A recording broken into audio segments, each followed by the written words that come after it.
the guys talk about why Tiger is so engaging, which covers outdo their sources, unintended consequences, whether or not your technology is actually listening to you, and hypocritical chicken joints. All that and more this week on Just Press Play. The red wasp is after me. Pregnant ladies and little kids better get the hell out of the way, because I am running. I'm like Forrest Gump, dude. I am running. So, who also got covered by Aretha Franklin in RSPECT. Find out what it means to me. I want you each to use ombudsman in a sentence next week. I got one for you. My name is Kevin, the official ombudsman of the Just Press Play podcast. You like apples?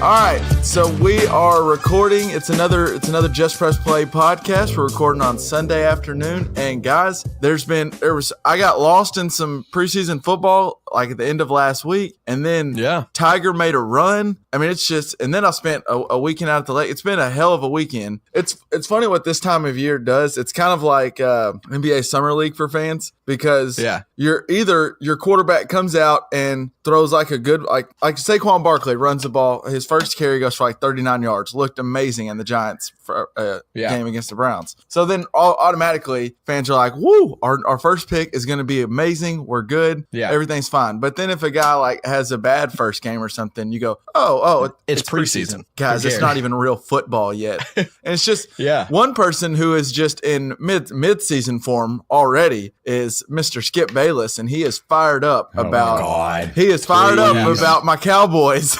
And he tweeted a few things, but he talked about the one drive where the Cowboys, Dak Prescott threw a touchdown to the rookie receiver, and his tweet was, how about that Dak Prescott going deep for a touchdown to rookie Michael can really gallop. Lucky number 13. Here come them boys. And then the next thing he tweeted was, the Dez cloud has been lifted off this football team. It was up to Dak Prescott to set a new tone, and this was significant, and now they're going onward and upward. Dak was playing like it was the Super Bowl in the preseason. And in the preseason drive one against the 49ers, Dak's playing like the Super Bowl. I mean, okay, Skip. He skipped Bayless. I mean, he is trafficking in hyperbole when he opens his mouth. Oh, and by the way, that was all caps, those tweets.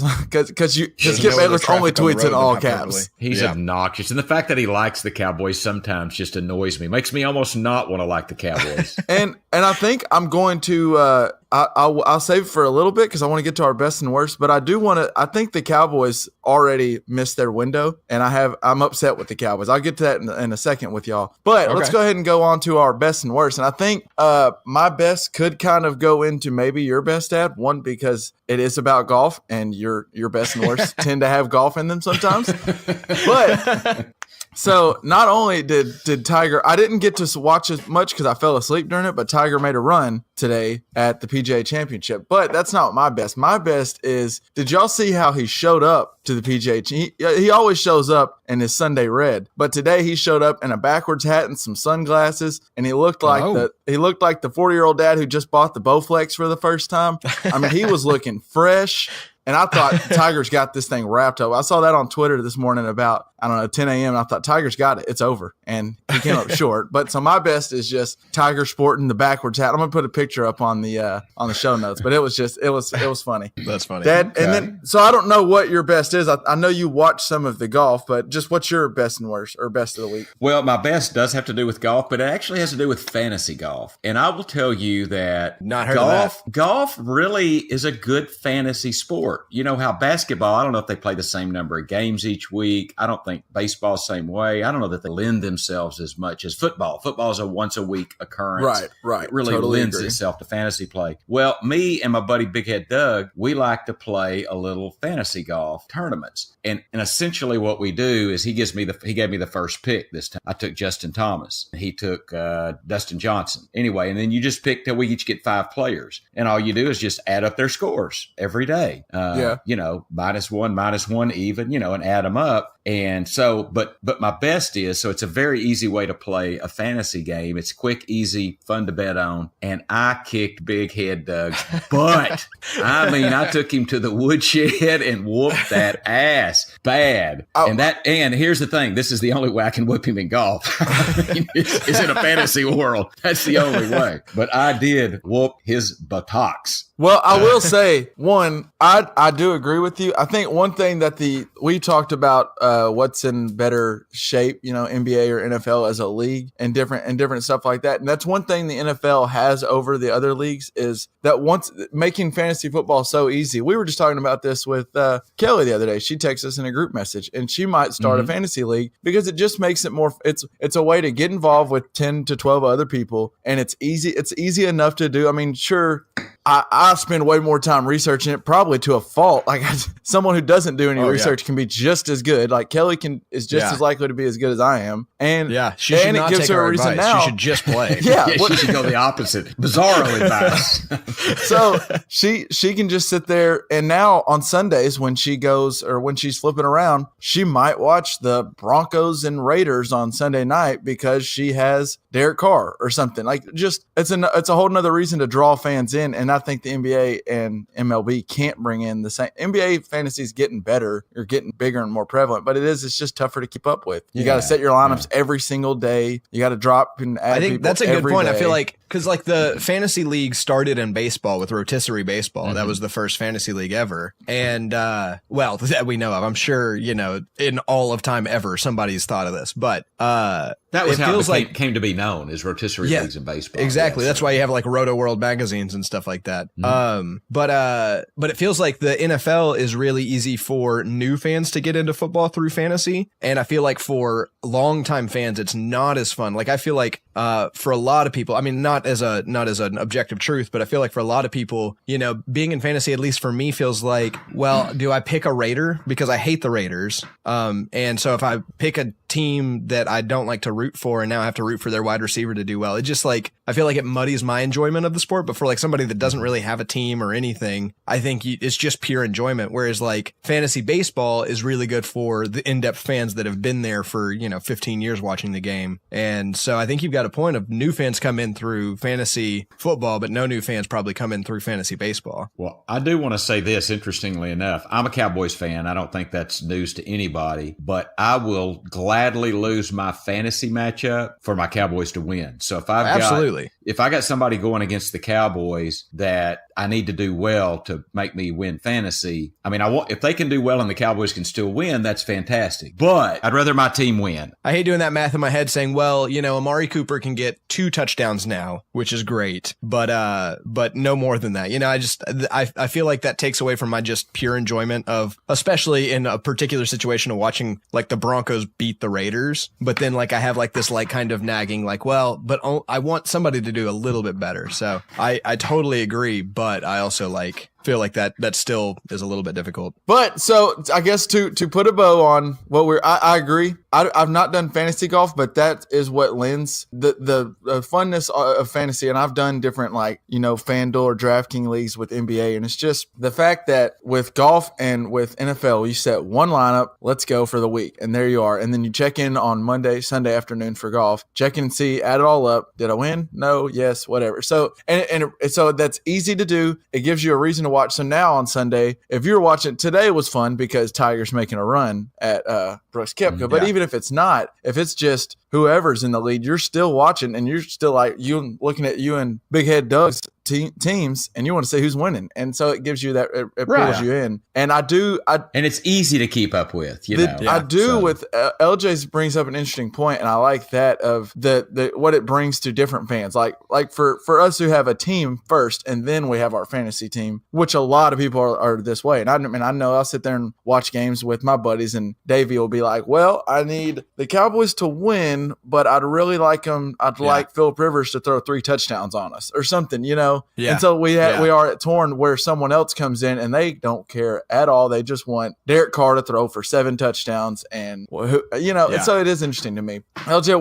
what do you got? So Dad's playing fantasy golf. What's your best of the week? Well, so today was really fun. Hannah and I just sat here in our studio and we started putting together. She's doing a camp this week where they're kind of teaching some kids how to do specifically some of the songs from Hamilton. And so we're trying to put together like a fun little performance they can just do for their parents or whatever. And so we're trying to cut down Hamilton to be like an hour long and like cut the songs to be like, so we're like trying to do like dynamic things where we're remixing songs together. You're also, I talked to Hannah a little bit about this last week. You're also having to clean up a little bit, right? There's some, because these are kids, you know, a little bit. Yeah, there hasn't been much in that regard really, because we've just like, you know, not used some of those songs that are the super fun songs. But really, I guess that happens more later. Like we haven't gotten to the cabinet battles yet, which I think are a little bit difficult. But yeah, I don't know. It's just been fun writing music with Hannah and playing with music. I mean, manipulating more. We aren't really writing much, but you know, coming up with manipulating music with Hannah. It's just you're just fun Sunday afternoon. You're just project, in the lab, you know, you're in your studio, just, you know, doing. I mean, it sounds cool. Yeah. Well, so for my worst of the week, and this it's a little dated. What I don't know, probably sometime last week. I don't know if y'all know who Jason Worth is. He's he played in the MLB for I think like 10 years. He was on the Phillies when they won the World Series, and after they won the World Series, he signed like some crazy deal to go to the Nationals for like 170 million, and never quite lived up to it. He was known after that as worst the guy that got paid out of his mind, and now it's just okay. But at least that's how I always knew him. But yeah, he came on a podcast the other day, and he went on and railed on what he says is killing baseball, and he says the super nerds are killing baseball, all the analytic guys, and it's just it just cracks me up. It's another one of the players or coaches.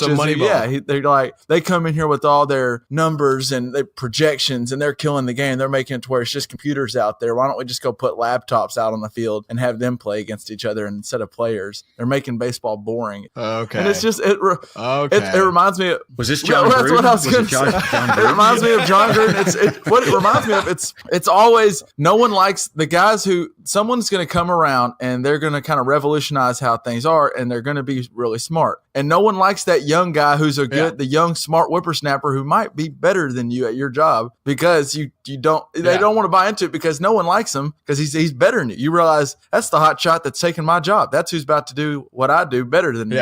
And that's where John Gruden's at. That's why that's why the NFL people didn't really like Chip Kelly when he got in, because they're like, oh no, he's that dummy that tries to do all that fast up tempo stuff. That doesn't work until all of a sudden it does. And now we're running RPOs in the NFL, and even Nick Saban and Bill Belichick are like, yeah, we definitely, RPOs are the future of football. And then it's like, oh, okay, maybe so, now that the old garb has said it. But when that young guy, that new guy says it, no one likes it. And I loved hearing, or I just thought it was hilarious hearing Jason Worth come on and go, the super nerds are killing the game, all their projections. That makes me think of that guys at, I think, Pulaski Academy, you know, in Arkansas that never punched the ball. Never. And he goes for two his every analytics time. tell him, don't do it. Well, and he's done well, you know. He pulls the goalie for... He pulls the goallie. If anybody listens to Malcolm Gladwell. It's funny that like everyone says that's crazy and he's insane and this would never work, but it's working for him, and he's done them. Like at some point you do the math, and I guess it does sound crazy, but like in his shtick where 4th and 20 from his own 20 doesn't matter, he goes for it every time. He goes because either he gets a first down or onside, never punts, and always. What do you think about that? You get we always say that the turnover battle. You get 4 downs. You get 4 downs, and we always say if you can go look at football games. Usually, the turnover battle is pretty consistent with winners. You can look at if they had, and so if you kick 5 onside kicks, if you get 3 of them, that's essentially 3 turnovers. And sure, you're shortening the field a little bit, but maybe on one of those drives you get another turnover, like one where they didn't receive it. You get them to throw an interception. So it just, you're creating more opportunities. I like it. You got to be ballsy to try that. I think some people wanted the Razorbacks to go for that coach and bring them into college. Yeah, I remember that. Yeah, I lived in Little Rock at the time that I guess Petrino might have been getting hired, but well, you know, old school. The people that like old school the most are generally old, and I mean, I say that, and I'm an old school kind of guy, but you know, new and better does happen, and you just gotta be able to bend what you gotta. And I think we'll touch on a little of that here in a little bit. I think we're going to talk about some old songs getting covered and some originals and some stuff like that with some new school. But LJ, what'd you have for your worst of the week? Okay, so Netflix is mighty close to losing my patronage. Well, so I watched Hulu for a long time, and what I really left Hulu for was I was paying for it, but still having to watch ads periodically. And so I was like, then why am I even paying for it if, blah, blah, blah. Netflix, on the other hand, had this fantastic feature where it would just automatically play the next episode, and it would never put ads up. It was always just your show, and it would just go. And then after like 3 or 4 episodes, it'd make sure you're still alive, but otherwise it would, you'd never have to hit anything for hours at a time. So now what's happening, to me at least, is I'll be watching The Office, and every single episode I have to decide, do I want to watch a 30-second ad for Last Chance U or find the remote and skip it? And so they're taking away, they're putting an ad. Like I actually think I'd like Last Chance U, but the fact that I have to watch a 30-second episode between every episode of The Office, both on my living room TV and my bedroom TV, it really makes me not want to watch that show. Wait, is this something new they're doing where they don't it doesn't automatically play the next episode of The Office anymore? Yeah, so what happens, at least on my TV, maybe the other day. So what happens to me, but I don't want. Yeah, go ahead. What happens to me is I'll be watching The Office, and then the episode ends, and instead of going to credits, it goes to a picture, like of the cast or whatever, and it says, "We hope you're enjoying The Office." And it has like a little countdown timer that says like 45 seconds. And it says, "We hope you're enjoying The Office, but first check out this new show," or whatever. And then it'll show a 30-second ad for Last Chance U. It's always Last Chance U. That's the big thing they're pushing right now, football, Yeah. And so it's a 30-second ad that it is skippable, but I have to skip it every single time. If I watch it once, then it still puts up the card. It doesn't show me the credits, which that also kind of offends me as somebody that would be in the credits for a show based on my job. The fact that they're just killing the credits so they can show an ad for Last Chance U is really annoying. But also it's just, I don't know, it's an extra click that I have to do that they've taken away from me. And it doesn't, the bill only goes up, but it doesn't mean I get less. And their argument could be, well, it's not like an ad for Charmin. Like, it's relevant ads. We think you'll like this show, but it's still like, well, I don't know. It bothers me. Another thing Netflix does that bothers me is if I go in my computer right now and I type in Netflix and pull it up, and it'll ask me, because I'm with Dad's thing, so it'll ask me who I am. You click on it, and then instantly, it starts playing like that ad, right? Or not ad, because it's not an ad, it's a trailer, but Last Chance U or whatever. But it's the trailer, and it starts playing, and sometimes it's loud. And I'm like, no, I don't want to watch the trailer right now. I know exactly what I'm going to. Yeah. So I'm with you, and I'm interested to see where streaming goes. So Disney announced they're coming out with they've kind of rolled out new details on their new streaming service, which it'll pretty much be all Disney movies and shows, like cartoons and stuff, everything, the animated series. And then they're going to have, since Disney is ESPN, they'll have the ESPN stuff, and ESPN's going big into, I kind of like what they're doing right now, where they're buying up a bunch of smaller, not like the big stuff like NBA and NFL. They've already got a lot of that, but now they're trying to go get like the EPL and the soccer stuff and the boxing. And so all these different things, to where if you want to watch the Pacquiao fight or the UFC fight, you have to pay the $5 a month for ESPN just for that. Whatever, they're trying to get each little niche, and then eventually they just want everyone to have a reason to have to get their app. Yeah. So I think it's smart, but I just wonder when we're going to get to the point, because when are we going to get to the point where we're cutting the cord because we don't want to pay $100 whatever for our DirecTV, but now I'm paying $10 for Netflix, $5 for Disney, $12 for Hulu, $18 for HBO Go. All Amazon Prime is $99 a year or whatever. So all of a sudden we cut our we have no bill that's $120, but all our bills together end up, because we have 18 different subscriptions. I just think it's funny. That's the next wave, I guess, we're going to figure out, is you have to choose. Am I a Netflix guy? Am I a Hulu guy? It kind of goes back to what we were talking about. It kind of goes back to last week we were talking about. So you're paying all this money, and it ends up being less than a cable bill, but you spend half your time on Netflix just looking at a wall of selection. So you're not even having cable is almost worth the extra $20 that you're not paying. And just cancel all the streaming services. I don't know, but it's coming. It's just, I agree though, Kevin. I think you're right too. We're moving to a future where like I'm only going to pay for a couple subscription services, so I'm going to be left out of shows. Like, people will be talking about whatever, The Handmaid's Tale. Everybody talks about The Handmaid's Tale. I've not seen it because I don't have Hulu. And so I can't like talk to any of my theater friends about this highly theatrical TV show because I don't want another. And service. some of the ones that that are doing that totally to me are like the shows that come on Showtime. I think Billions, and there's another one that I wanted to watch, but both of them are on Showtime, and I don't have Showtime, and I'm left out of those. And if you're not an HBO Go person, then you're left out of the Hard Knocks. But if you're Netflix, then you have the Last Chance U. So it's just it's funny what you have and don't have. You become a Hulu guy or a Netflix guy or Amazon Prime guy. I wonder what'll be the Coke and what'll be like the Max Cola of streaming services. Like in 20 years, what are we looking at and saying, oh, well, they've got, Netflix or they've got Hulu or they've got Sling TV or whatever. And all I've got at home is, whichever of the other ones that you have. I think it's to me, it seems like Prime. Amazon is just they're smart. I think they'll figure out a way to they'll probably partner up with one of the big ones like a Hulu or something. The problem with Prime though is I spend a lot of time on Prime because it's the thing I probably pay the most for of my streaming stuff. And the only reason I really have it is because it has that plus the 2-day shipping plus the it has like a million things that are the music. Like there's a million little things, but none of them are as good as one specialized thing. Like their streaming service isn't as good as Netflix. Their music service isn't as good as Spotify or Tidal.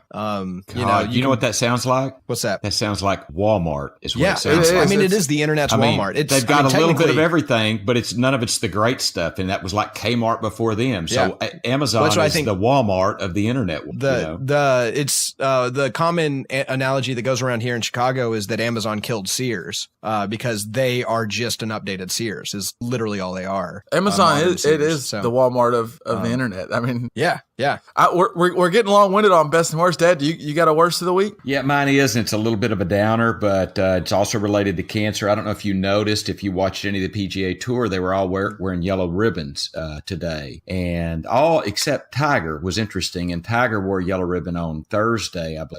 But anyway, let me tell you why, and then I'll tell you why Tiger didn't. But my worst is a guy named Jared Lyle. He was 36. He died of leukemia, and apparently he was good friends with many on the PGA Tour. He had fought leukemia twice before in his life and had got it into remission and decided that he was going to take no more treatment and go on palliative care, which I didn't look that up, but I assume is like hospice perhaps. And anyway, it's just cancer sucks, and it just does. And as a matter of fact, there is a hashtag F cancer site, and I don't know that. I know a lot of people find that word offensive, but that's a damn good time to use it because F cancer, it just sucks. There's nothing good about it. And what's his name? And anyway, that was my worst. Jared Lyle. He's Australian. I understand he and Adam Scott, who played with Brooks Koepka today, they were in the round together because they were close in score. And he was a good friend of Adam Scott's. He's from Australia. He's a portly fella that was really great at golf, very gregarious, fun. You would the video. As a matter of fact, I've got a link to a video that we'll put on our site to see who Jared Lyle was. Seemed like a really good guy. 36. He was 36. 36. So and leaves behind a wife and two young. So two young Tiger didn't wear the ribbon. Well, he didn't wear the ribbon today, and I remember asking Tammy because she was sitting here watching it in between naps. We were watching the PGA, and she said, well, Tiger always wears red and black on Sunday, period. And most of the guys, everybody I saw was wearing it, but they had on white caps or whatever. And I mean, Tiger's in red and black. And I don't know, maybe the yellow would be odd. He always wears red and black. So I'm not really holding it against Tiger for not. It's odd that he did wear it on Thursday and didn't wear it maybe Friday, I don't know, but didn't wear it today. But he was one of the few that was not wearing the little yellow. It's the yellow ribbon that's kind of like Race for the Cure. I know, I know the ribbon, the little ribbon you're talking about, but So you're saying anyway, long story short, my if worst it's a fashion choice, that's fine. I don't know. That seems like it seems like a weird thing all around. I'm not necessarily trying to call you out or anything. I'm just curious. I think I would probably have worn it. I mean, as far as I can tell, the guy seemed like a good guy. But noticeably, Tiger was not wearing the ribbon. In golf. I don't know that all were the biggest face in golf. And boy, he made a run. If y'all want to get into that, it was really interesting golf today. And some people might find that to be a complete misnomer, interesting golf, but it really was. I too like watching dust blow around in my hallway. So Well, Dad, if you would, real quick, is Tiger back? Boy, it looked like it, Kev. It looked like it. He, interestingly enough, he hit no fairways in his first drive. He 9 couldn't holes. drive, right? But he was not driving good. He couldn't. He was over to the right. He's over to the left. He was in the rough. And okay, LJ, I know you play very little golf, but I mean the rough that these guys are hitting out of, it's not like the rough we hit out of. I mean, it's deep grass. It's tough. Yeah. And so, but Tiger was grinding away, and he got within, I think, 1 stroke of the lead at one time. Wow. And so I think he ended up losing by a stroke. Maybe 2. I think it was 2 strokes. But what happened was, I think it was 16. He made a hell of a shot. I may be getting a little wrong here on my holes, but I think it was a par 3, 16. He knocks it within about 4 foot of pin, knocks it in for a birdie. He is fired up. So he goes to 17, gets his driver out. And honestly, like if you play golf, you know it. He probably swung a little too hard. It sliced to the right. It got over in a hazard, and he had to hit out of the hazard. It buried up, down in the mud. Yeah. And on PGA, you can't touch your ball. Yeah. I mean, in a hazard, you can't touch your ball for sure. You play it, but so he had to hit it out of that hazard. Yeah. And he kind of fell to pieces in the very last thing. He did birdie 18. And Tiger does look like he's back, and like him not, that's good for golf. I mean, you should have heard the galleries erupting for him. Now that Brooks Koepka. I mean, he's a bowed up. These guys that are the good golfers now, they're not. I'm telling you, Tiger, skinny guys. Tiger kind of changed that. He came in and was and he started getting kind of buff. And some people even say Tiger it's kind of like in basketball, like at some point, too much muscle can affect your shot or swing. Yeah. But you do see some of these golfers now are rocked up. I'll counter that with Brooks Koepka. Too much muscle must not affect your swing too bad. Is he albatross or hole-in-one guy from like a few weeks back? He hit an albatross. Hit an albatross. We talked about that Masters, on I think. A podcast. Yeah. May have been, but he's a big, strong kid. Played really well today. Justin Leonard played. Brooks Koepka looks like he might have played some linebacker back in the day. Oh man, he looks like a linebacker. I'm telling you, he's. I think he's here to stay. But Tiger is good for golf. But this was the PGA. I think this was the last PGA, the championship of the year. Yeah, I believe so. There'll be other tournaments, but this is probably the biggest one we have left, and it was fun to watch. Entertaining golf.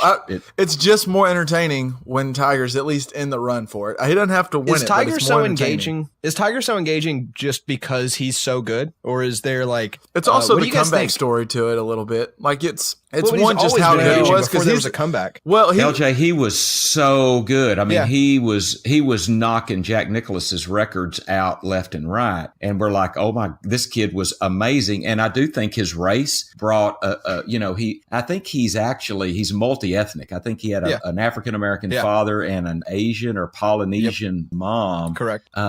But he's of dark skin color. So I think that African Americans and other dark skinned people, which there's dark skinned people in golf, don't get me wrong. Right. But historically, I think it brought some of them to it Yeah. that were not previously involved in it. So he brought a whole new audience. And he was polarizing, probably to the old guard. He was polarizing. Who's this young black man that's, doing so good at golf? So it brought a lot of attention to the game, and he was incredible. Yeah. Well, it's kind of like Dad still has that emotional tie, I would say, to like Michael Jordan when he talks about Michael Jordan. The same way probably my generation will say about LeBron James, because they're the best in the league at the time. And so Tiger was that. Not that long ago, Tiger was the best thing. Like no one had ever seen that on a golf course. And then it's the whole thing of, can he get back? Like, can he bounce back from this? Because he went to the bottom of the barrel. You know this, but he went so out of favor. Do y'all remember Mike Tyson? Yeah. Do you remember Mike Tyson Absolutely. at all? Of course. Mike Tyson was unbeatable. Yeah. I mean, he had this persona. Everybody was scared of him. And then he finally got beat, and then he got beat several more times. I'm still scared of him. What was the girl, the UFC girl, Ronda Rousey? Ronda Rousey. Remember, she could not be beat. Then she got beat by Holly somebody, and then everybody beats her. So, he became fallible, and then his wife, I think, beat the hell out of him with a 7-iron, which was, I don't know, it's sad, but a little funny and whatever. And now he is coming back. So it's a good story. I think that's an interesting, though, to go on what my thought was, is I feel like great greatness isn't necessarily what attracts people to players necessarily. I think Mike Tyson's a pretty good example of, I mean, obviously the best person around at the time, and people just did not like him, right? I mean, he was also an asswipe, if I remember correctly. And I hope he doesn't listen. Was. But then are we talking about Tiger or Mike? Mike. Tiger can listen. Very possible. I wouldn't be shocked if they're both listening. I bet Tiger's on his way home right now. Like, let me check out. Let me check out the boys. Tom Brady's within the spectrum of the greatest football players to have ever existed, I think. And I don't think he's very well liked. I don't think greatness is necessarily like, I think it's got maybe a lot more to do with like the other factors you were talking about, Dad, like racially, that like makes him a more intriguing story than just being really good at golf. I think. I don't know.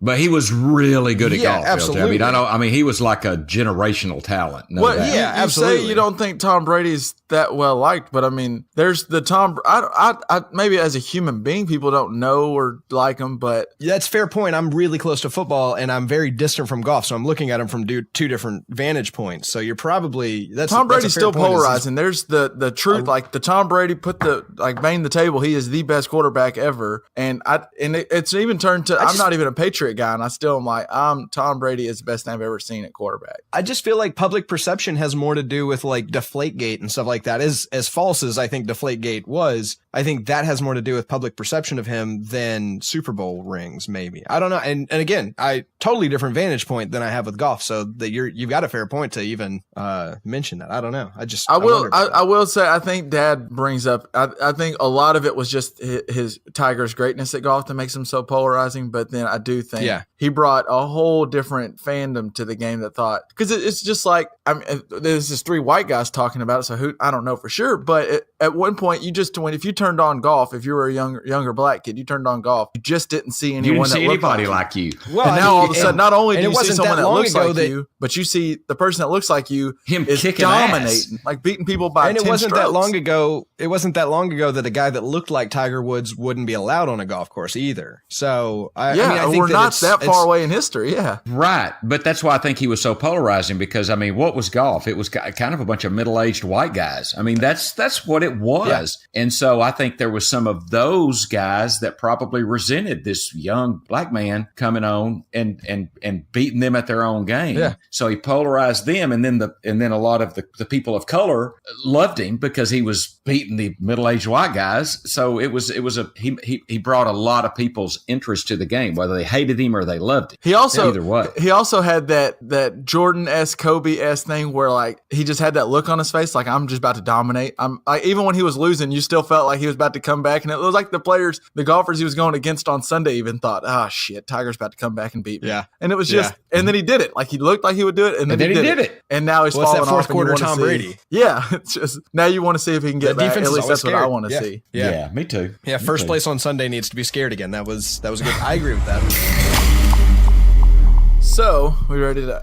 What do y'all want? Y'all want to go to covers and originals? We talked about it before, and do y'all have some? I have a little bit, but do y'all think y'all have plenty? I don't have a lot. I mean, honestly, because I hadn't really thought about it. I know we've bring it up. I've got a few, and we talked about something earlier, LJ, you and I, about the cover versus original one. What? Hallelujah. The song. Oh yeah, Hallelujah. Jeff Buckley. Yeah. Leonard Cohen. That blah blah blah. That's on the list, I believe. It wasn't on my list, but yeah, we can talk about that. On my list.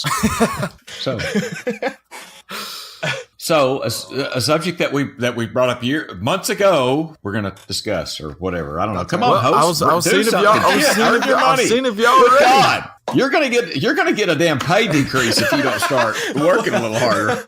I don't want Kevin to have to owe us money though. I was about to say you're going to pay us to do this. A percentage decrease I could deal with, but like an actual hard number decrease, that might be a problem.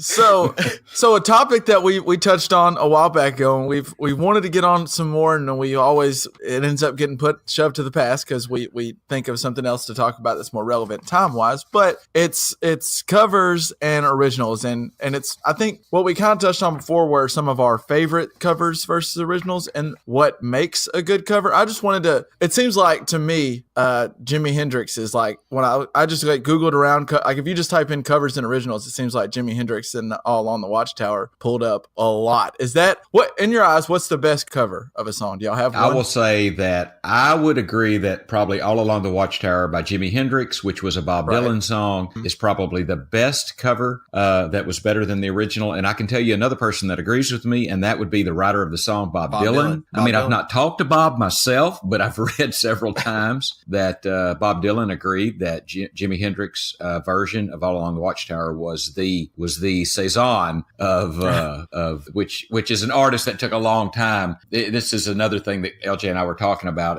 Sorry, a Gladwell podcast, but that they kept remaking it until it was fantastic. And I think that's agreed broadly that it's one of the best covers of an original song. Jimmy's definitely defines the song. There's no doubt about it. I mean, when Bob Dylan changes the way he performs it to accommodate a cover that he's heard of his own song, that's high praise for sure. Does a cover, it needs to me, it needs to be a really good cover. You don't just redo a song. You need to like redo it with a different way to it. And I think like what's interesting is like someone like a Tom Waits, I've seen him get covered a lot. And it was kind of because he wrote amazing stuff, but it might not be celebrated by certain fans. Well, his voice might not grant the same. I don't know what the word I'm looking for, but just fans can't get gravitate to it as much as when you hear it from like someone you like playing it and you realize, holy cow, there's genius in this, and I just would have never listened to it because I'm not drawn to Tom Waits. And I think that's what a cover needs to. Right, because he sounds like gravel with acid reflux. Covers about necessity. It's like finding a song that needs to be revisited, redone, and like reinvented a little bit. Yeah. Let me give one slight counterpoint to that. Weezer just redid Africa by Toto. Okay. And Weezer did it very much like Toto did it. Almost the same, yeah. Africa was a great song by Toto. You have not heard it, LJ? No, I haven't heard Weezer's. I've heard Toto's. If you heard Weezer's, it would sound much like, you might think it's Toto's. So then why do it?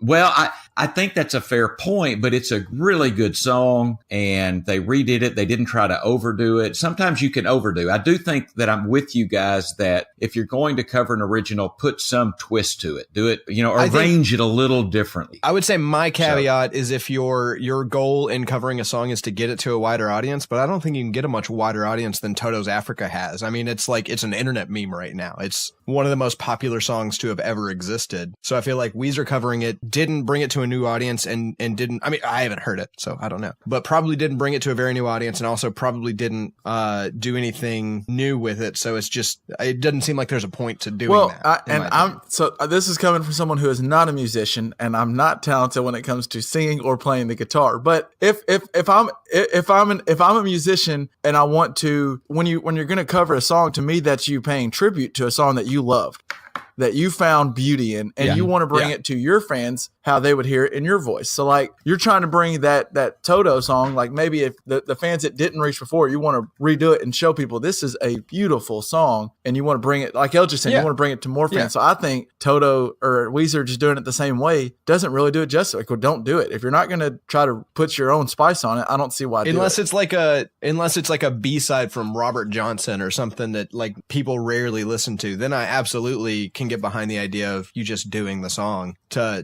give that artist maybe a spotlight that they never had. Like for example, Eric Clapton doing "I Shot the Sheriff," basically bringing Bob Marley into America in the spectrum of American pop music. I think that's a valid reason to just cover a song as is instead of changing it up. But when the artist is as big, if not bigger than you are, then I think that feels like a waste. Well, let's name some songs. I wanted to say my absolute, I think the cover to me that defines the original, and you guys have heard me say this before, is the Fugees' "Killing Me Softly," is I think the only version of that song that I hear when I think of any part of that. And I've heard both the Lori Lieberman and the Roberta Flack versions. But that song is the Fugees' version. That's just the only way that it exists. Wow. But so I first heard Roberta Flack do it, and Roberta Flack, I would guess, did it. Let's see. It became a #1 hit in 1973 with Roberta Flack. Yeah. So I was 8 years old. Sure. But that's what I heard. And that version is amazing. I've heard Lori Lieberman's, who wrote it. Right. By the way, as we know, but boy, the Fugees, I think you're right. I think that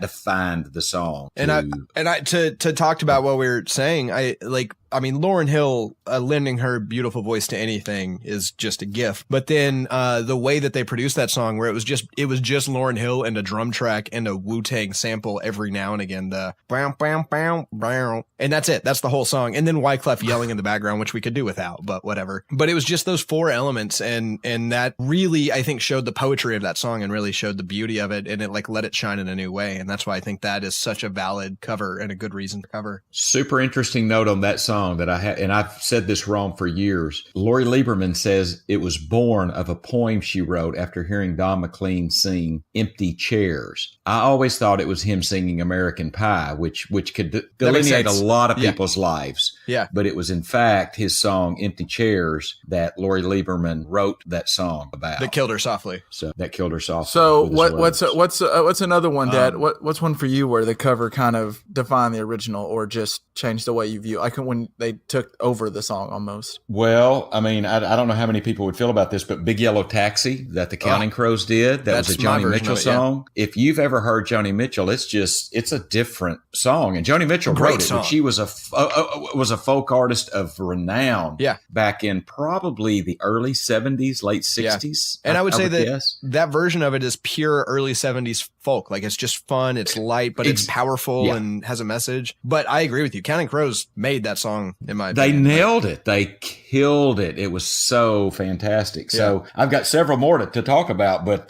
that one, Vanessa let me bring up one more real quick that since we brought up Prince earlier, "Nothing Compares to You." I think Sinead O'Connor covered it. I had no idea that was a cover. Yes. She covered it and did it excellently. Yeah. But if you've ever heard Prince's version, I like Prince's version. As he's wearing his Prince shirt. I'm a Prince fan. But I think that's valid. I think Prince did it better. I just think Prince has such a big catalog I think Prince did it better. It's not in his top 15 songs, but it's Sinead's only song that you've ever heard. God. So what is the other one that Chaka Khan redid?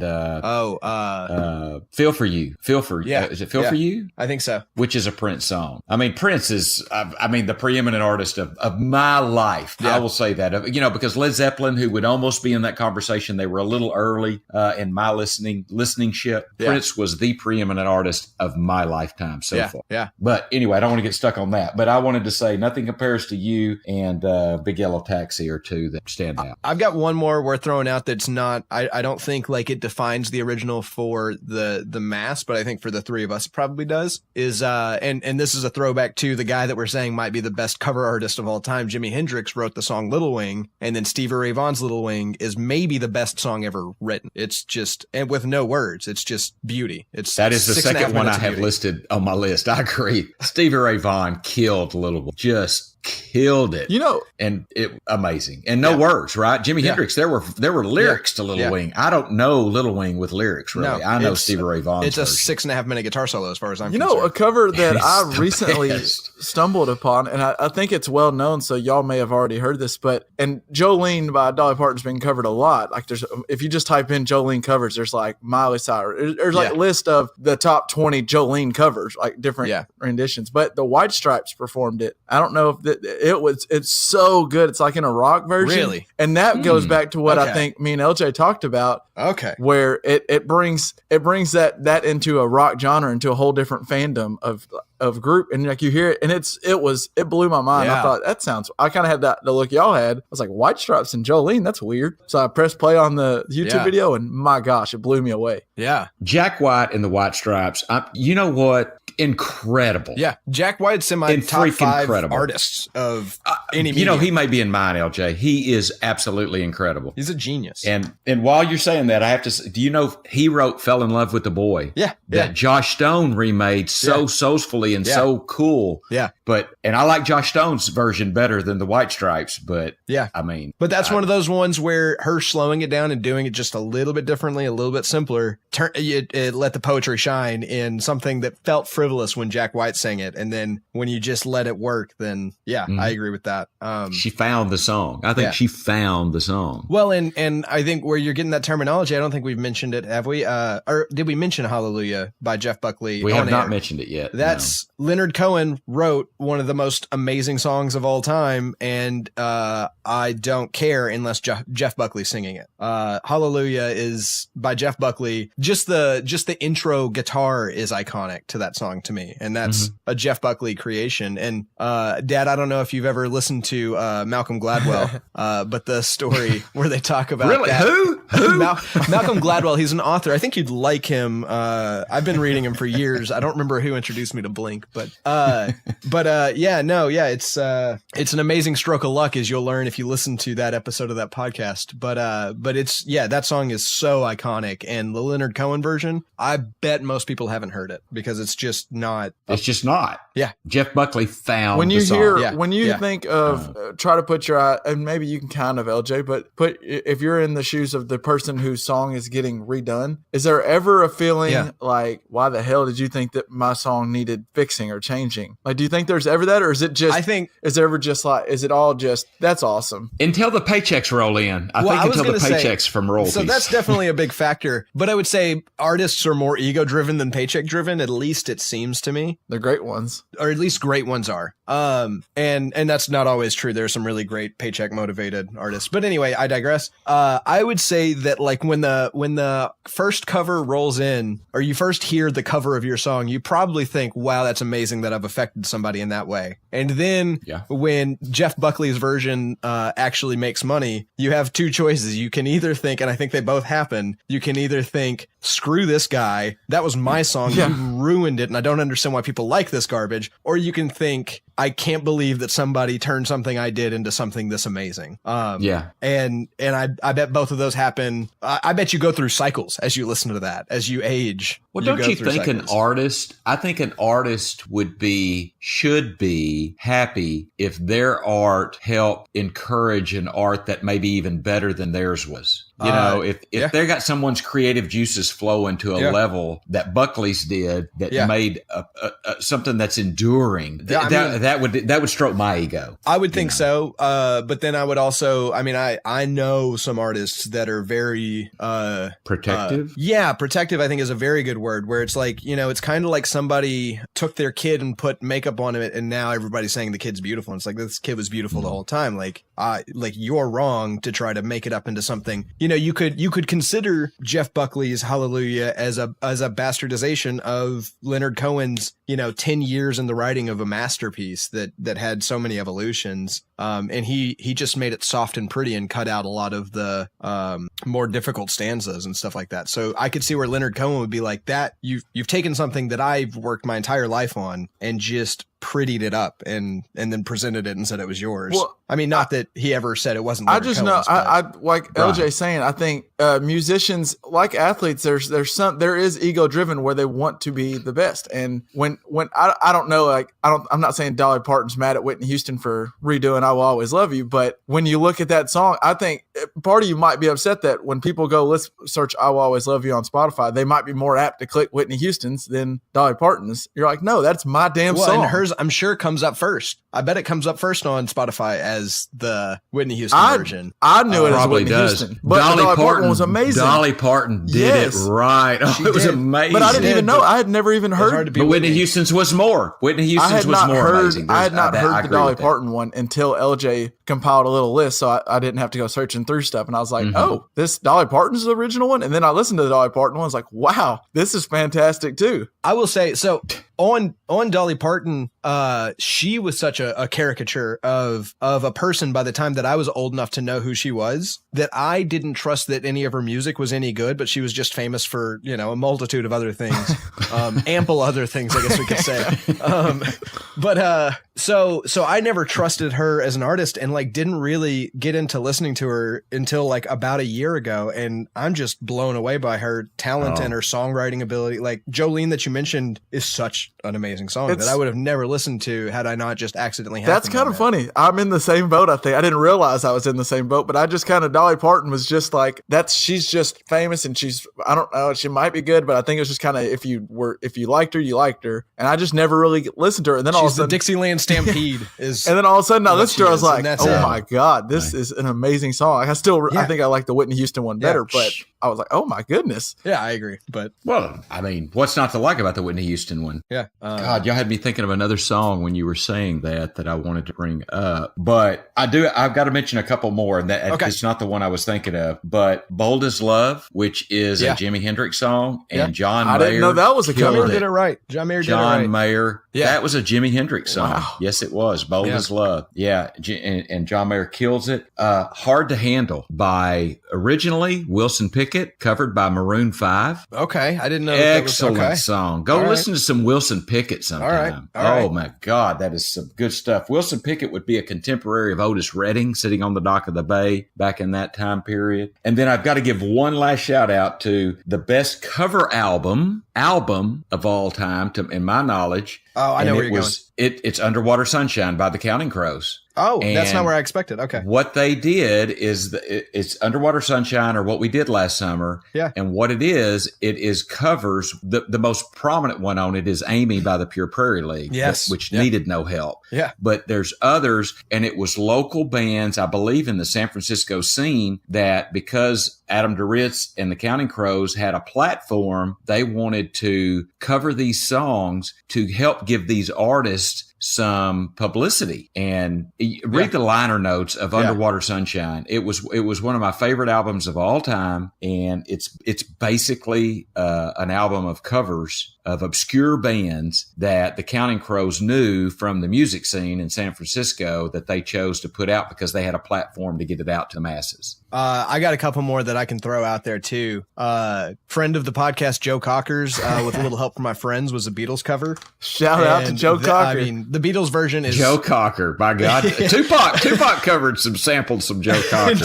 If you listen to our podcast, you'd know that stuff.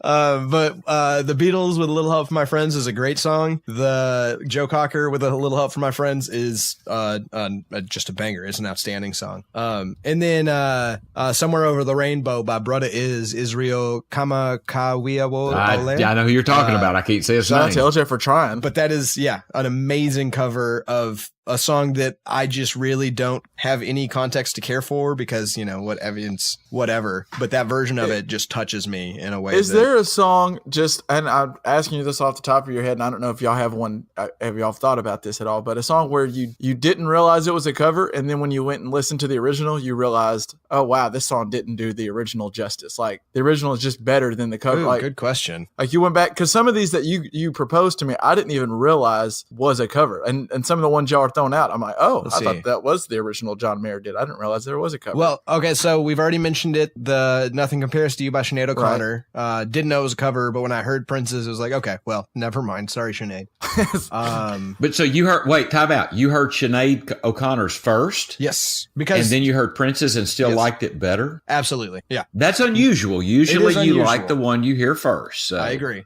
And that is one of them. Well, okay, so comparable ones, and they're both actually covers of someone else's song. Adele's Make You Feel My Love, I thought was an original, and it was just this really great song. And I'm not a country fan, but then I heard Garth Brooks' version of it. I believe it was Garth Brooks, right? That did that song? I don't know. Well, okay, we'll say it is. Okay. And Garth Brooks did it real justice, and I think that's probably where Adele came across it. But Bob Dylan did it originally, and that's not quite as good as either of those versions. That's up there. I'm not coming up with anything else though, Kev. That's a really good question that I'd like to. By the way, though, why I just want to say this. Word is that Jimi Hendrix carried around a book of Bob Dylan's lyrics with him most places he went. That he was such a fan of Bob Dylan that he carried around his lyrics and music with him most everywhere he went. And Bob Dylan is what is more than a generation. I mean, Bob Dylan was an artist for all time's sake. He's a forever artist. Amazing. Yeah, I mean, on that, I would say that it makes sense that he would carry around Bob Dylan lyrics because their brain, I think, is so similar. Like when you listen to All Along the Watchtower and then you listen to The Wind Cries Mary, it feels like they come from the same mind. The lore feels together, and so I just they're amazing, those two artists. The Wind Cries Mary, sweeping up the broken pieces of yesterday's life. Oh my God, when I heard that lyric, I was just like, oh, it blew my mind. What a great lyric. So LJ, you have something you wanted to roll out, I think, of just unintended consequences where things just kind of happen and what stemmed from it. So I'm just gonna throw you the ball. Ball's in your court. What's up? So unintended consequences. Do you guys know kind of what I'm talking about when I say unintended consequences? I think so, but let's go ahead and I think so, but well, let me just give you one. These are just really fun for me to read about and think about. They're just one of my favorite things to learn about. So one of the more famous ones. Have you guys ever heard of the Streisand effect? No. Okay, so Barbra Streisand, who everybody probably has heard of, famous Broadway star, movie star, singer, whatever, absolutely famous. When you said Barbra Streisand, you really didn't have to say anything else. Well, I just maybe for your generation, but yeah, okay. I'm not necessarily clearing it up for the guys on the show. Just for anybody that they don't have to feel stupid looking it up on Google later. They can just I wasted my time on them. Okay. So she really appreciates her privacy, and in 2009, I think, I don't have the exact date, this guy was going around the coast of California taking pictures of coastal erosion for a government study. And one of his pictures happened to have in the picture it was Barbra Streisand's gigantic mansion. And so she didn't want the world knowing about her gigantic mansion. So this picture was put on the internet and it was downloaded a total of 6 times, and it was downloaded twice by Streisand's attorneys, meaning that only 4 other people besides her and her attorneys have seen this picture. So she sues him for $50 million and demands that it gets taken down. And what happened next was, in the next month, 420,000 people visited that site. So now I want to go look at it. Yeah. A picture that would have died in absolute obscurity and nobody would have ever seen or cared about, because nobody really cares about how Barbra Streisand's living in 2009, was seen by, at this point, probably millions of people. Yeah. I mean, that was a month after she sued. So, that's awesome. She brought it to the light. She brought the attention to something she wanted to not bring attention to. All she had to do was say nothing, and like this guy, his mom, a government official, and some guy that was surfing the internet would have been the only people to have ever seen this picture.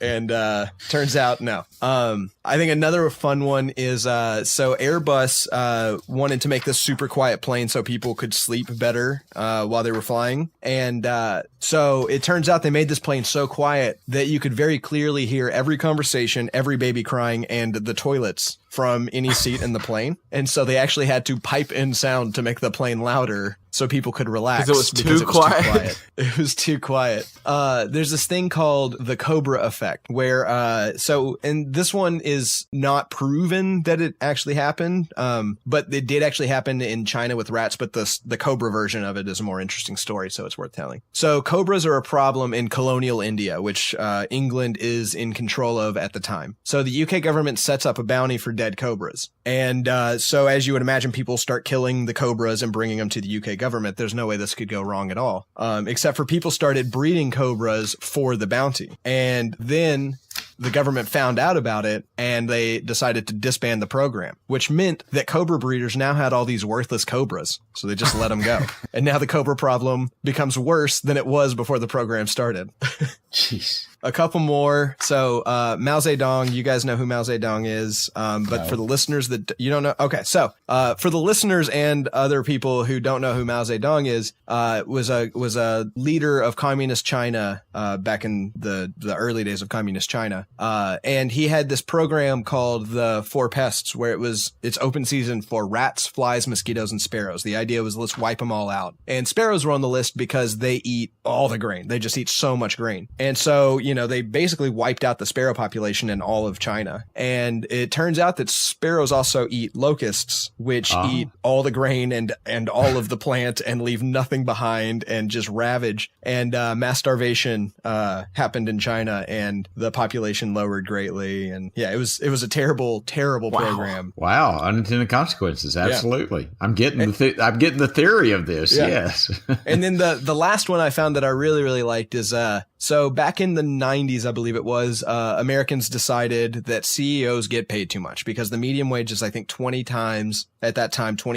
the average worker was getting paid. So the SEC decided, I know how we can fix this. We're going to say that CEO pay must be disclosed So that way, people who overpay their CEOs will be embarrassed and start paying them less. But what happened is CEOs now could see what other CEOs are making, realize that they were being underpaid, and negotiate their contract to get them paid more. And over the next 15 years, CEO wages tripled. Wow. So it completely backfired. Yeah. I mean, yeah, in every single way. Yeah. All it did was give them more leverage to make more money, which is the exact opposite. Yeah. So those are some of the unintended consequences of the world that I've been thinking about for the past couple weeks. I think that's fascinating stuff. And I have a story to that, but I can't remember it.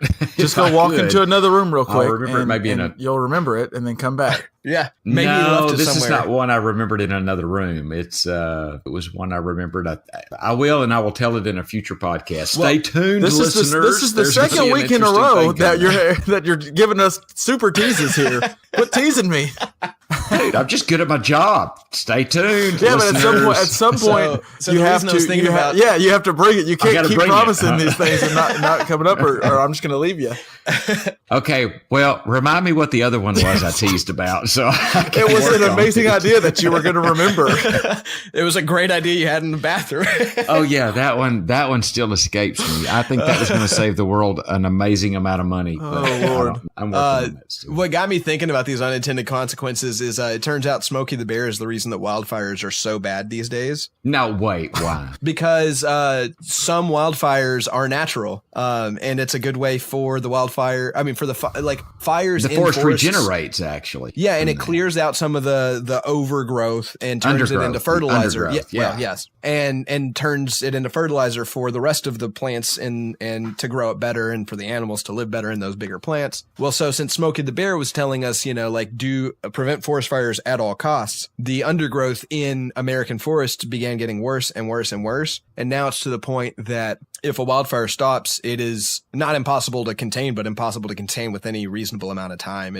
They're just absolutely devastating now because of how protective we are of our underbrush. That reminds me, and it was going to be my worst and I forgot about it, but that reminds me of the holy fire in California right now that's like burned up a lot. Did you see that how that started was a man purposely started that fire because he got into it with his neighbor and literally told his neighbor, this place will burn, and everything around is burned except for his house, and now he's in jail and he's facing up to life in prison. It's just the guys, and he should be. Last time I checked, he didn't actually go to his hearing because he wouldn't leave his jail cell, and he just seems like something's a little off with. I mean, I guess obviously something's a little different if you're willing to do that, but yeah, clearly talk about and it's That's just despicable. Crazy that I guess, and I bet this man didn't expect all of this to happen. He thought, I'm pissed off at my neighbors. Surely I'm gonna, not, yeah. And this obviously isn't the right way to go about it, to burn their house or yard, but he thought, I'll just screw them over. And then this fire has been going on. They don't know if they'll have this fire out within the next, like they said, it could be a month before they have it out. And like 50,000 people have had to evacuate. I just talk about unintended consequences. Well, but I guarantee you that they were under a burn ban, and I'm sure he didn't think, well, burning the neighbor's house down probably doesn't qualify, in the same realm as fireworks and grilling. So I can probably get away with that. And it's I mean, that's a dick move that surely he probably didn't know, but he's stupid not to have. Well, if I can impart any knowledge to you guys, I was burning brush out behind my house. Y'all remember the house on Monroe one time, and it almost got away from me. Oh, really? Respect fire. Always, always, because what a peckerhead you'd feel like if you started a brush fire that burned down half of California. And it can happen. Just respect fire always. Yeah, absolutely. I have a couple of more weird questions I do want to ask. I'm going to ask these. So, why does the iPhone put a 1 in front of every number? When you call long distance anymore, you don't have to put a 1. I can call anybody I want with just the area code, the 3 digits and the 4 digits, right? So what is that? 4, 3, and 3. That's 10 digits. Yeah. Why does an iPhone put a 1 in front of every time? Any idea? I mean, it's the country code. So you would have to dial that 1 if you lived in, say, if I were in Europe. Okay. And so I think the idea is that they have this standard so that way, they don't have to change the programming on their phones based on what country you're in to how they store phone numbers like that. Well, I don't go to Europe enough to make a difference. Well, so it's not for you. It's for the European iPhone users, and for they've got customers all over the world. So okay, well, this one more question that's probably more important than that. Okay, a scrunchie. You know what I'm talking about? Thing you use in your shower that you put body soap on. I think we talked about this. We did talk about this with towels, but we decided towels you could use at least 3 to 5 times. Well, I don't think we ever got an answer. I don't remember what was the answer. Well, what we the three of us decided was that you can essentially reuse that forever. And so then why would you not reuse a towel once or twice? Because it's way grosser to use a bath sponge. I rinse the bath sponge out every time. Yeah. So yeah, and that's whatever. Use it as often as you want. I mean, the soap washes it, I would assume. So I wouldn't worry about it at all. But so you're just saying when it gets all out misshapen, it's just replace. Yeah, I mean, once it doesn't do its job anymore, then get rid of it. It's like socks. You wash your socks, but like you don't throw them away until they've got like holes in them and stuff. Just because they're old socks, if they work perfectly fine, you don't need to toss them. Okay, it's kind of like underwear. The same thing. Yeah, but wash your underwear. Oh no, I'll wash it. I mean, I turn it inside out, wear it twice, and then I wash it. Right. That's a joke. I don't really.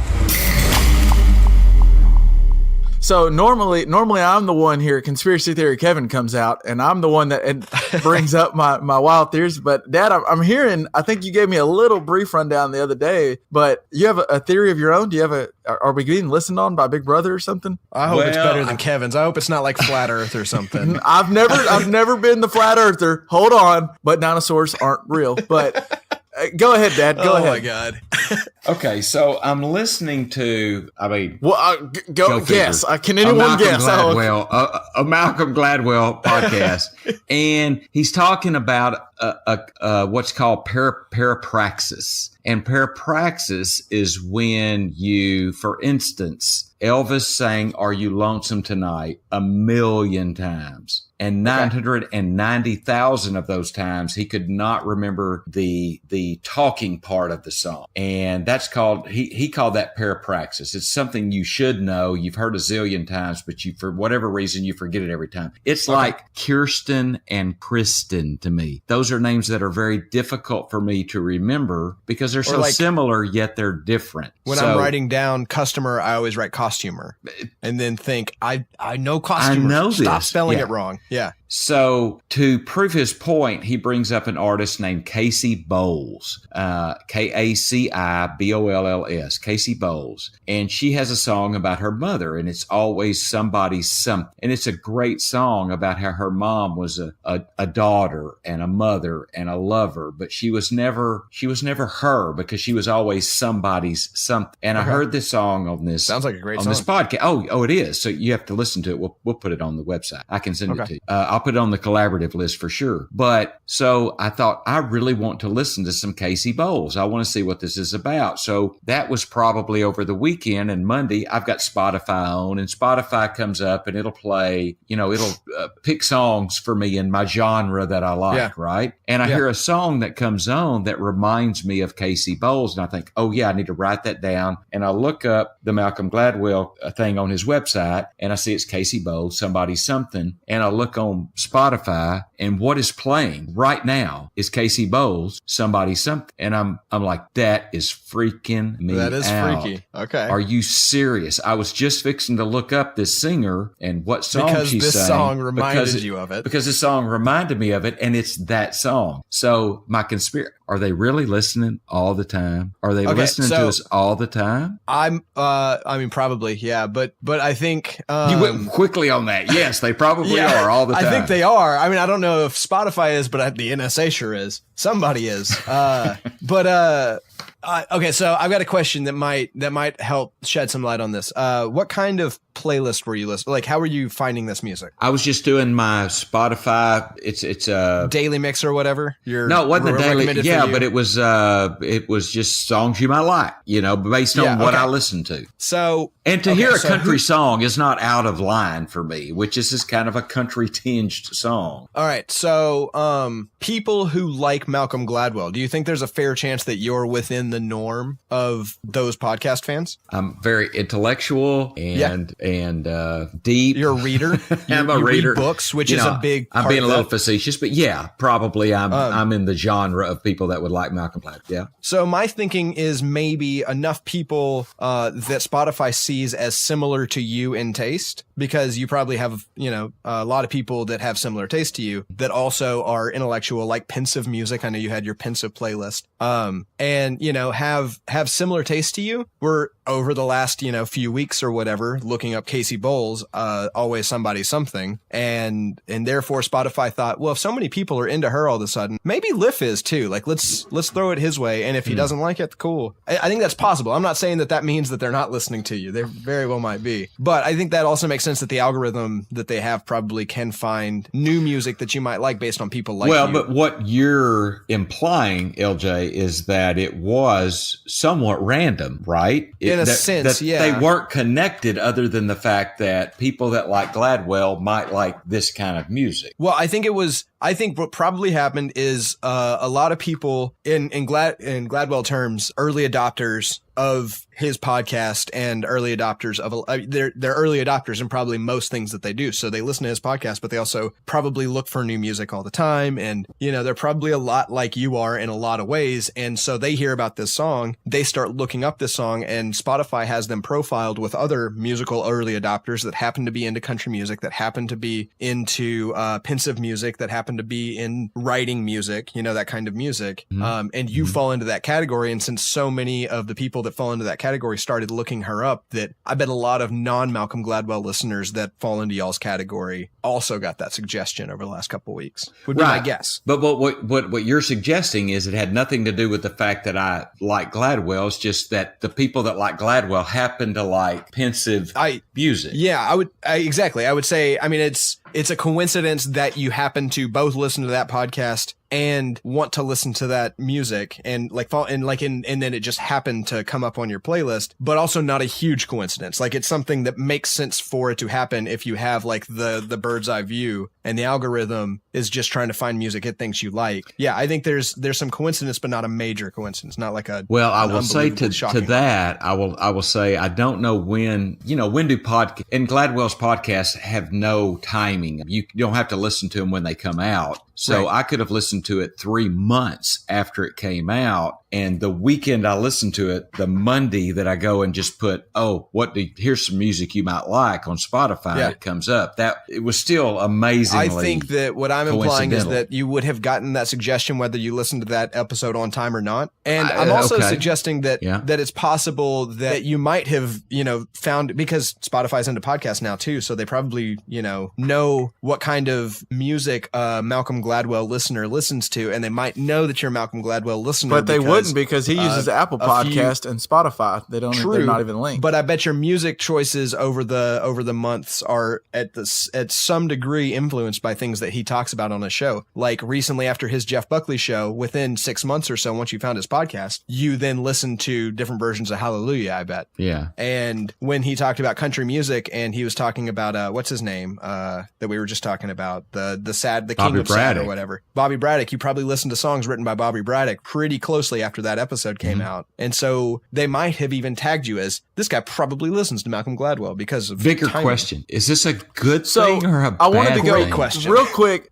I think short answer, and we've touched on it. I don't know if it was on the podcast or just when we were talking, but they are listening to an extent. Like, I think your phone and watch, and at least I know me and you, Dad, we both have Apple stuff. So like, if you say, "Hey Siri," then your phone or watch might pop up with that option. Yeah. So that means at some point, it's listening. I mean, it's got a speaker open listening. And my Apple claims, it just actually came out yesterday because someone from like someone raised the question of our devices are listening to us all the time. This is not good. And Apple claims that their iPhones only listen when the Siri icon comes up. I think that's just a load of shit. I think it's always listening. And I think they're always advertising. Well, it's got to be listening to know when you say, hey Siri. Yeah. But I think the question is does that data go anywhere besides local storage of like what I imagine they at least claim that they do is that it's always listening to see if you say like, but it's only let's set off all of them. Siri, okay, Google, yeah, because they all do if you it. don't have like a home thing going off right now, then like we're trying. But yeah, they're always listening, but then like maybe it listens for 3 seconds and then deletes and listens for 3 seconds and deletes and listens for 3 seconds and deletes. What's scary is that it listens for 3 seconds, uploads, listens for 3 seconds, uploads, listens for 3 seconds. So we were talking uploads. About this when Dad kind of briefly brought this up the other day. We were talking over lunch with some buddies, I think, and we talked about. I was talking to Cody about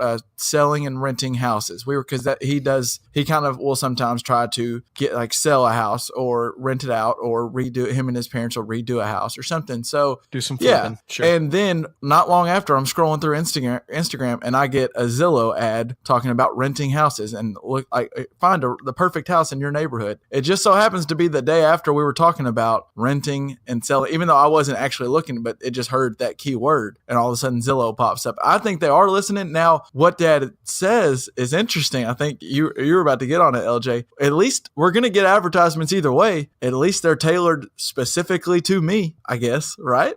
Yeah, well, so real quick, I want to respond to your Zillow ad. I do think that it's possible that was a coincidence too, because you're a mid-20-something guy with a career. No, not always. These are a lot of coincidences. But hey, yes. but like these coincidences, you see how many ads a day. So maybe I just noticed the ad you're saying? Well, yeah. Okay, so there's a thing called the Bader-Meinhof phenomenon, which is once you're aware of something and thinking about something, then you start to notice it popping up in your life more. Well, this is true, because when you buy a certain car, all of a sudden you notice a lot of those cars absolutely. on the road. So I get, and I guarantee you that at some point in the next like couple months, you're going to see a reference to the Bader-Meinhof.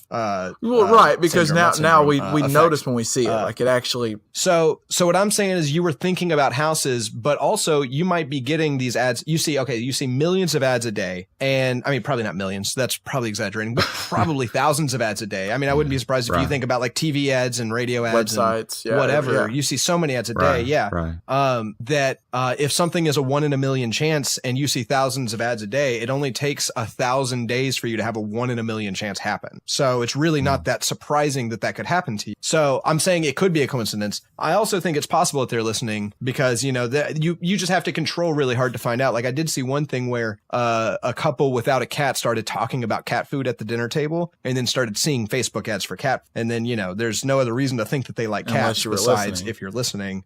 Okay. I want to talk about something that's completely odd this week. Just, I don't know, and see if I'm going to think what is the oddest thing you can think of that I would have no interest in? Parametric equalizers. No. Maybe I'll talk about parametric equalizers. I don't even know what that is. So. Let's see. We could run an experiment, right? Yeah, absolutely we could. Let's try to think of something that we would not all look up, because I would look up parametric equalizers. Let's see. That's a hard question just off the top of my head. That is a hard question. Maybe we need to keep it a secret, because then if I type it into the show notes or something just offhand, I don't know. Okay. Like I make a Google Doc and then I want to keep up. We have to handwrite this. We can't put it on the internet anywhere. Let's think about it, and either we keep it off air. Could we text? Could we text each other our phone, I'd say it's compiling my data. It knows what I text about. But this would be an okay test though, because if it is, at least we would know if it's listening to maybe our text messages or maybe just us out loud. We would never verbalize if we're just trying to test listening, then we shouldn't text it either, because that could be a way that they're getting that information. I don't know. We're probably thinking way too much about this. Yeah, we're thinking too much. All right. Back to the broad question that Dad brought up. Is this good or bad, LJ? Well, okay. So is it good that they're listening? If that's the case, I'd say no, because I think that could be, who knows where that data goes, even if you're just joking, it can sound incriminating if taken out of context. But on the other hand, personalized ads is actually awesome, I think,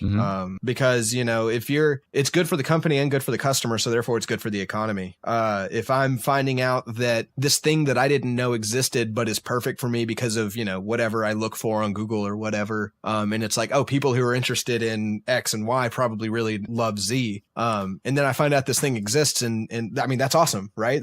There's nothing bad about that. And I'm also not finding ads for R, I think that's better than, cable television, like the ads are kind of in a way like shotguns where you're trying to get a wide area, but like internet ads are trying to get exactly you to get exactly what you want.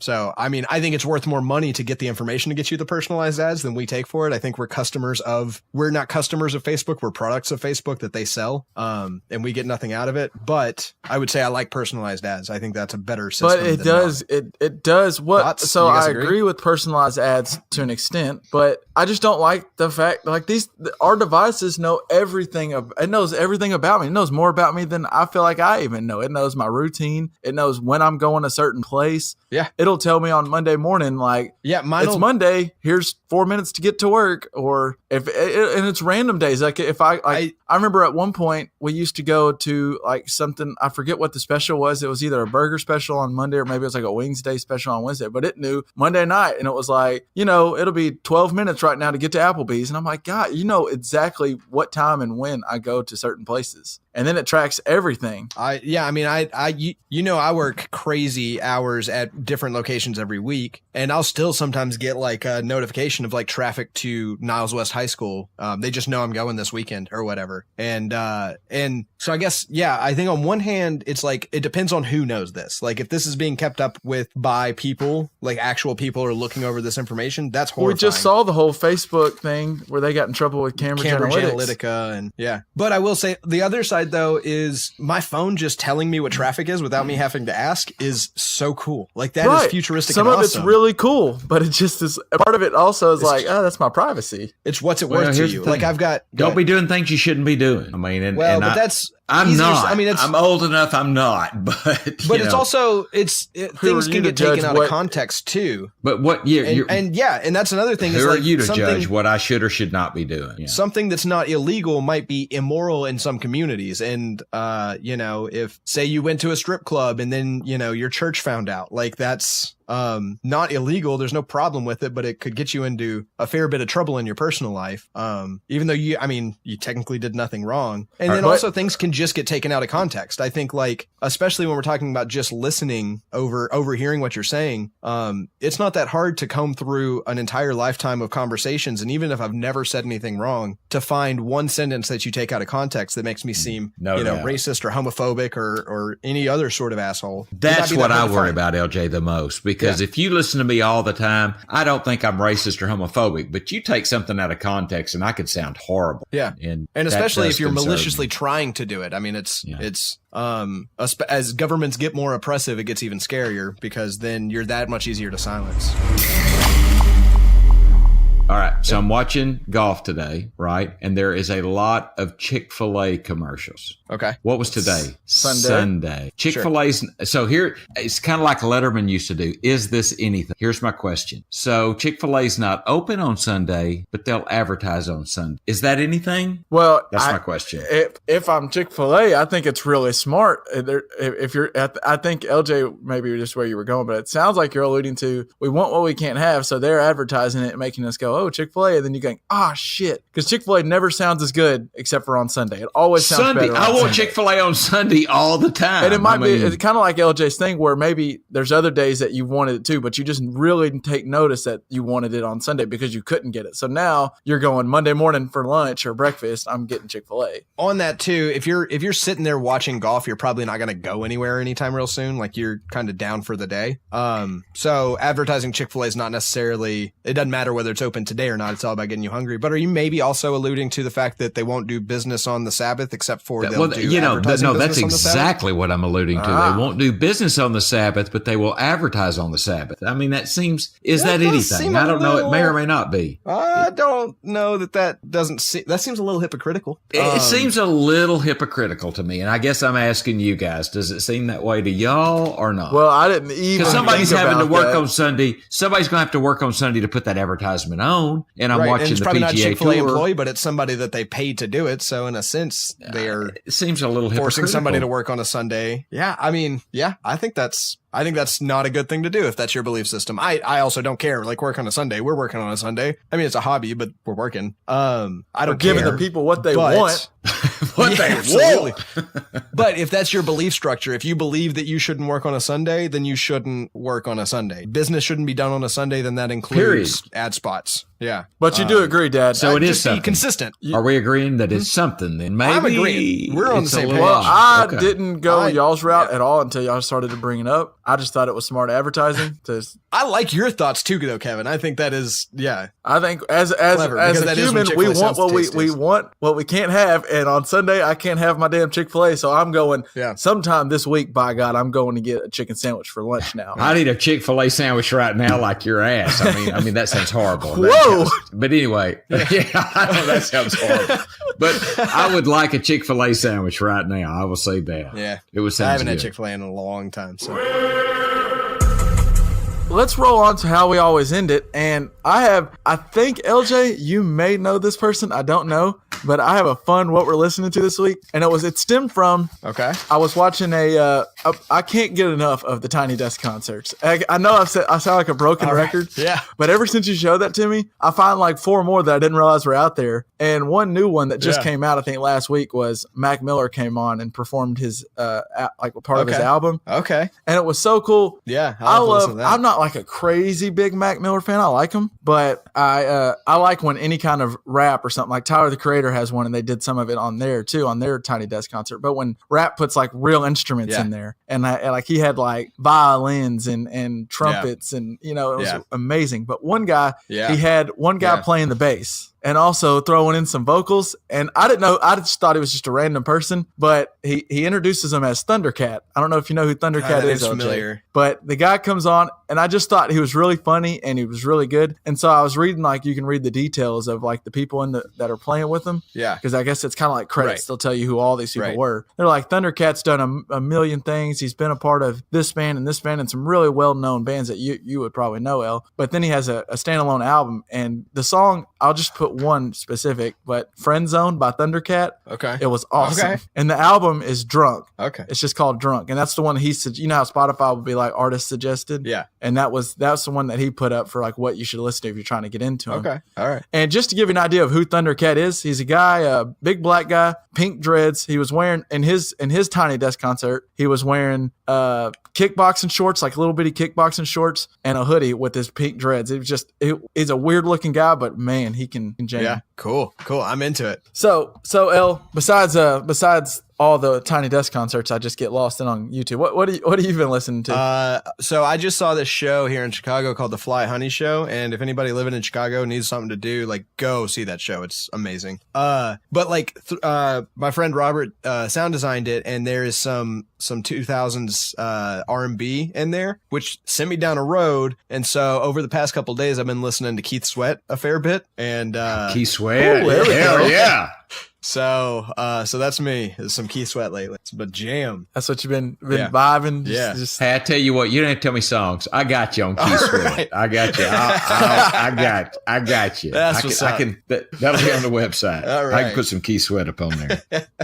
all right. What have you been listening to? I know you're about to start listening to some Keith Sweat this week, but what have you been listening to besides Malcolm Gladwell? Well, I have two, but somebody, and if you looked at my Facebook, somebody shared a Prince deal where he's playing his acoustic guitar. Oh, yeah. And so I just went on a little Prince tour and have been Yeah. listening to Prince. And I mean, Prince, that's what I'm going to say. And I'm going to put a few songs on there. I'll put whatever I want to put on there of Yep. Prince. He's He's amazing. He's the best artist of my life. Best Super Bowl halftime artist of all time. Oh, he was the best Super Bowl. Best guitar solo ever played at a Grammys. He did the Tom with Tom. What was the song that he did? My guitar gently weeps. Yeah, while my guitar gently weeps. Oh my God, he rocked Tom Petty among others. I think. Yeah. I don't know if Clapton was on there, which I think he might have been. Amazing. I think he might have been. I mean, Prince set them all down. Yeah, Prince is amazing. Question for you, Dad. Yes, sir. And if someone came to you who's never listened to Prince and was like, "Hey, I want to give Prince a try. I heard he's really good." You can only give them one song to see if they'll like or not like. Is there like a one standalone song by Prince that you would go, good give question. this one a listen? I think the first thing you do. I think the first thing you do is you hug them and say, "This is such a good day for you. You are so lucky right now." But I have a song in mind. I'm going to tell you. If I Was Your Girlfriend. Okay. Do you know that song? Yeah. If I Was Your Girlfriend. I'm sure I've heard it, but I don't know off the top of my head. But that's why I wanted to ask you, because I didn't think you would tell me the most popular Listen Prince song. to Prince, If I Was Your Girlfriend. Yeah. Just how he would treat his woman if he was her girlfriend. Yeah. And it's amazing, and it's so funky, and it's so cool. That's the one. So go ahead, and you can just you're welcome to all the listeners out there that might go listen to it for the first time. You're welcome. Yeah. Like LJ said, just give them a hug. And I think that'll do it for this week. As always, you can find us on Twitter at JPP Podcast. Find us on the website at jppodcast.com. Or I think that's not actually how it is. I think it's jpppod.com. Or Just Press Play Pod. Or on Facebook. You can always find us on Facebook at Just Press Play. He's only the host. We've only been doing this for 7 months. And I'm apparently having to take a pay cut from my already low budget of $0. So, all right. Well, I think that'll do it for this week. Peace out. Peace. So should the poll question this week be, should Kevin take a percentage-based pay cut or a $3 pay cut? Put it on the poll. Should Kevin pay LJ and Pops to be on the pod? I just have a weekly draft that goes to y'all each week. Oh, $3 until you find us a better host. That's how you get out of paying us. Is there a way that I just improve and can get back to not having to pay?